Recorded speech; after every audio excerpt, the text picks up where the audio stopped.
সন্ত্রাসী হামলায় ক্ষতিগ্রস্ত সুমন সাউন্ড, আতঙ্কিত সাউন্ড ব্যবসায়ীবৃন্দ।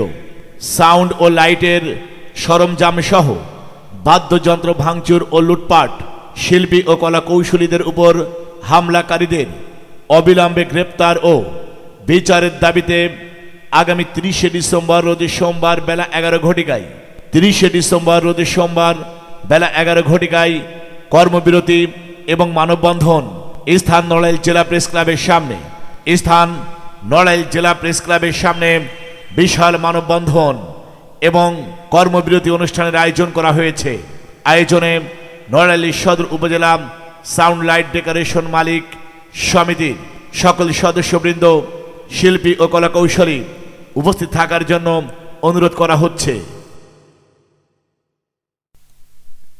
সন্ত্রাসী হামলায় ক্ষতিগ্রস্ত সুমন সাউন্ড, আতঙ্কিত সাউন্ড ব্যবসায়ীবৃন্দ। সাউন্ড ও লাইটের সরঞ্জাম সহ বাদ্যযন্ত্র ভাঙচুর ও লুটপাট, শিল্পী ও কলা কৌশলীদের উপর হামলাকারীদের অবিলম্বে গ্রেপ্তার ও বিচারের দাবিতে আগামী 30শে ডিসেম্বর রোজ সোমবার বেলা 11 ঘটিকায় 30শে ডিসেম্বর রোজ সোমবার বেলা 11 ঘটিকায় কর্মবিরতি এবং মানববন্ধন। স্থান নড়াইল জেলা প্রেস ক্লাবের সামনে।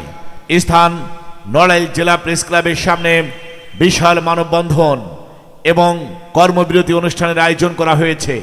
আয়োজনে নড়াইল সদর উপজেলা সাউন্ড লাইট ডেকোরেশন মালিক সমিতির সকল সদস্যবৃন্দ, শিল্পী ও কলা কৌশলী উপস্থিত থাকার জন্য অনুরোধ করা হচ্ছে।